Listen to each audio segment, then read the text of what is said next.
So I'm gonna try to document everything I can on the build of this beaver canoe, mainly because I didn't find much information on the beaver canoe online. So anyone wanting to build it, seeing the build or just seeing the canoe itself, I'm gonna try to share.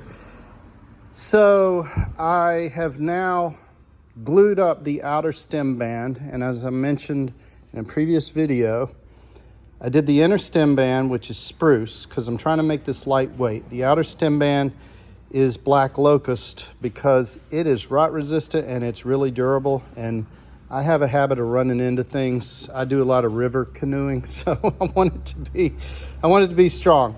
I put tape over this, and now I'm gluing the outer stem band up with the inner stem band as a form, but I have taped the inner stem band so the two won't stick together. Now, something I'm doing on my forms, I've drilled holes at each plank landing. I am going to be building this with a lap strake, glued lap strake. Sorry, it's early in the morning. I need more coffee. And what I did, by the way, remember this is a symmetrical canoe, so the bow and stern are the same. And so I screwed together, I cut my form, and I'm telling you, if you can afford either one of these rigid, or if you're lucky and you got one of these big bad boys, I cut my form shy of the line, and then I sand it to the line. Then I screwed another piece of plywood to the form. You see there's the center, there's two pieces of plywood. I rough cut this one, and then what I did is I ran it on a router table with a flush cutting bit. Now I have two forms that are identical. I can unscrew them, and I've got two identical forms. And I transferred my plank landings across using a square. And yeah, I got a little tear out on my holes, no big deal.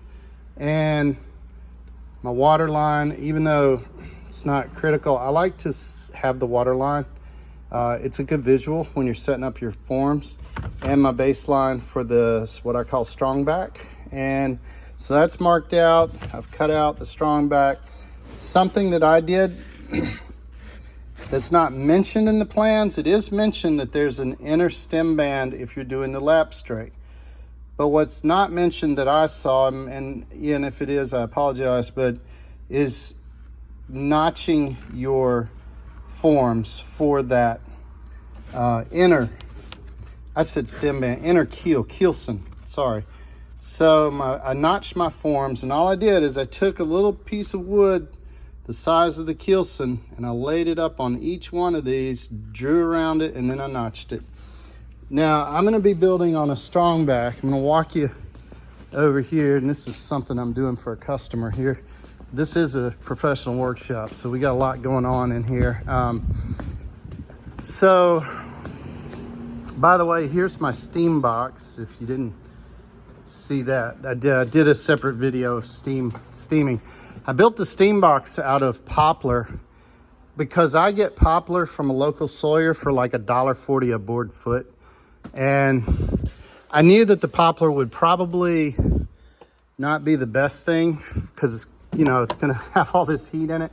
And the top board warped just a tiny little bit. It actually unwarped once it cooled off. But what I came over here to show you is my Strongback. I haven't glued it together, but I have cut the pieces, and I dadoed a lip here. And on the mating pieces, well, there you go. I dadoed a groove. So that lip goes in that groove, and this width here is the same as this width. So when that lip sits in, that lip sticks out, and boom, you have a perfect square, or a perfect edge, you know what I mean? So that's gonna be my Strongback. And excuse me, that's some Sitka spruce that I'm going to use. That is actually for a mast for another boat that I'm building, but I've decided I have enough. I'm going to do my inner gunnels out of that. I'm doing my stem bands out of that. I'm going to do my floorboards out of that. I love having floorboards in a canoe because it keeps your gear dry, and but I want lightweight, so that Sitka spruce is lightweight. I've got the black locust here that I'm using for the outer stem bands, and and my gunnels, my outwells, and I'm gonna have a rub strake on my shear strake. So the top of the shear strake will be the outwell. Bottom of the shear strake, there's gonna be a little rub strake made out of this. I have some longer boards of this that are in the kill at the guy I buy it from. And if I have to, I have some nice, this is Douglas fir beams out of an old building. But trying to document everything, I'm not real good at that. I'm real bad about just doing something and going, oh, I forgot to make a video. So I just wanted to show, once I get this customer's project out of here, the boat's gonna get built here, which I like because I've got my workbench right there. I've got my bandsaw there, my drill press, and those are the things I'll be using the most, I think, during the build.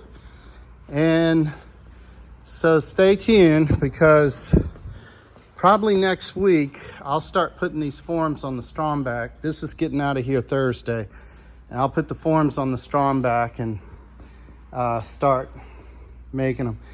I am keeping all these because I may make more of these eventually. So what I'm gonna do is keep this form and make extra bow and stern for my Strongback, and keep this as a gluing form in case I decide to build another one. And just a note, if you do ever buy plans and you decide to build more than one boat, don't forget that you need to contact the builder and get permission and pay them. Usually they have a charge. If you're gonna build 2 boats from one plan, it is the right thing to do to pay the builder an extra fee, because the boat plans give you the right to build 1 boat. Most designers.